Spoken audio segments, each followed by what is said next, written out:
Well, hello again, everyone. Here I am back again. As you can see, picked up my Scorpio edition of Xbox One X this morning. Pretty excited to get in this thing. It's gonna be sad to put away my Xbox One, which I have the day one edition. I purchased it way back when it came out, of course, on the day it came out. So let's see what we've got here. And again, this is on my cell phone, so you have to bear with me. But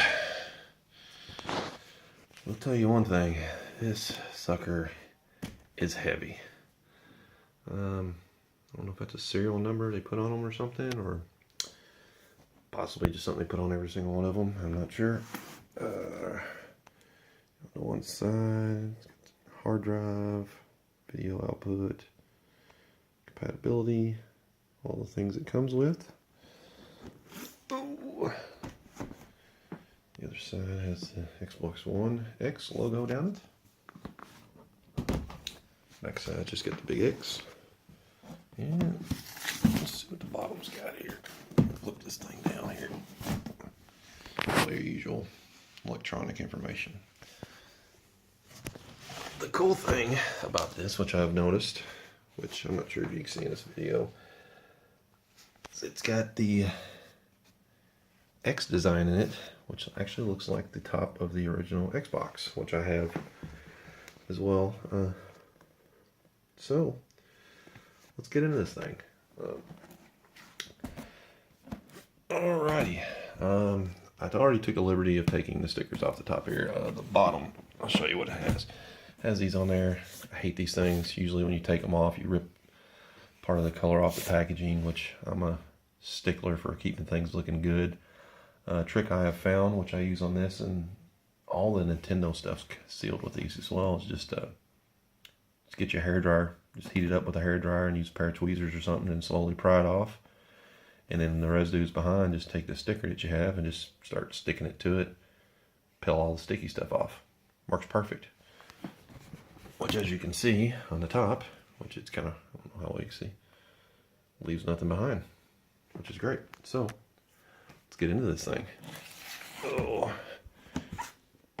my God, this thing's heavy. All right. Oh, looks like I gotta flip it back around here.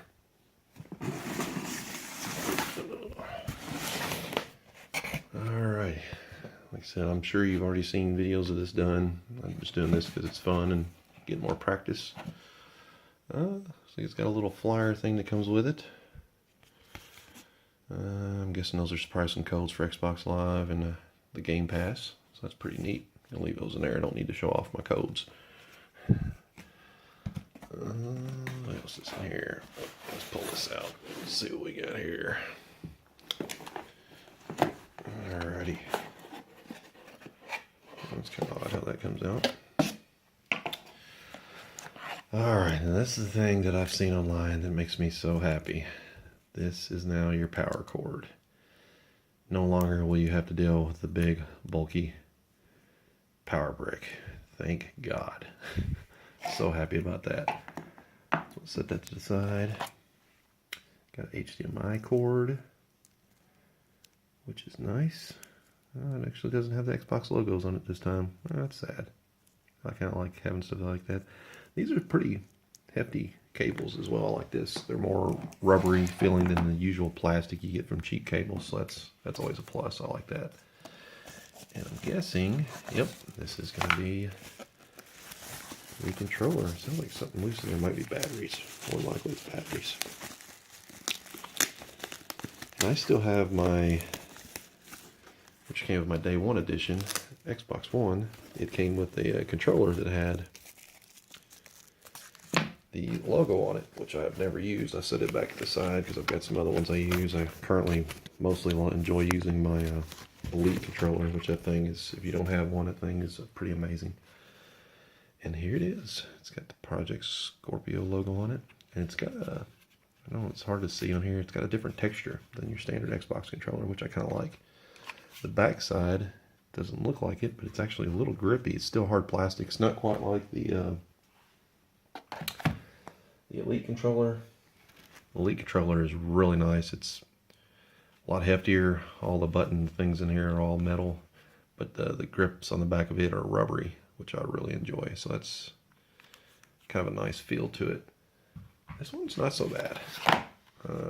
It's got the newer port, so you can use any headset on it, which is great. I'm glad they started doing that. Sync button, and it feels just like a standard old Xbox controller, Xbox One, so nothing special really other than the logoing on it. Let me set this to the side. Let's move all these things out of the way here. Now that I have that open. Now, let's see what we got here. Let's see what is in this box. How's this thing open? Ah, that way. Ah, yes, this is something I read about as well.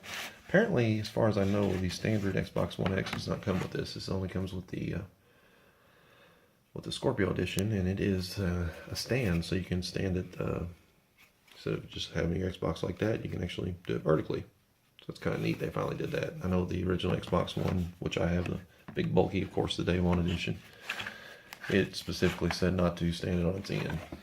I guess the disk drive just couldn't handle doing it like that. So that's a plus. I will be just leaving mine laying down, but for those of you who like standing them up, you can do that. Oh wow.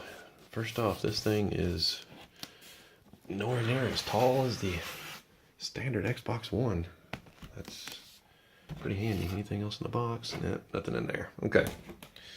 So, I'll stand this thing up on its end. Oh, I can take the foam pieces off a little easier. Take that piece of foam off. And that piece of foam off. Now, got this little guy. Again, like I said, it's nowhere near as large as your standard Xbox One, but this thing is heavy. It feels like a brick. Let me see if I can slide it out of this without peeling all the rest of the plastic loose. Let's see here. Sorry about that. Set that to the side. Oh yeah, there we go. And let me just set it down easily. There's the top side of it. I guess that is the serial number. It actually matches the box. That's cool. Oh, let me get my legs out here so I don't sit all this thing on the floor and scratch it up. And it is the Project Scorpio Edition. It's got all this stuff on there. Okay, and then go down the side. Guessing that is your sync button for your controllers. It's got a USB port on the front. Yep, that's your power button. Guess that's infrared for the, I guess if you have a regular remote to hook up to it. I'm not even sure. I'm guessing that's the eject button. What we got here on this side? More vents. And actually right there, I don't know if I get this thing to focus or not. It actually says, "Hello from Seattle, Xbox One X."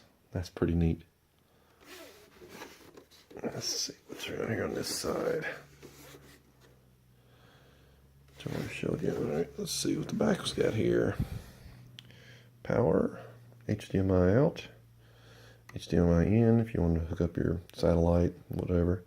2 more USB ports, infrared. And that looks like an old optical video cable. I'm not sure. I might have to read up on that.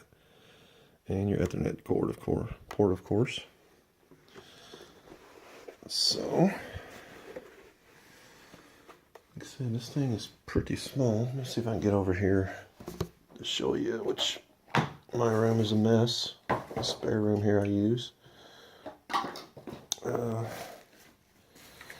I can get over here and get to this thing. Oh, Lord. And there, which that's awful dark, I know, but that is my original Xbox One. Let me set this on the thing here. It's kind of hard to see, but it is quite a bit smaller than the original Xbox One. So, what I got to do now is set this thing up and see how she works. Luckily, I do have an external hard drive on my Xbox One, and I've made sure everything is put on that hard drive, so should hopefully, all we got to do is hook it up to this thing, and when I fire it up, it should reach straight off of it and be ready to go. So I will figure it out and see how that works, and might make a video on that too. Anyways, thanks for watching.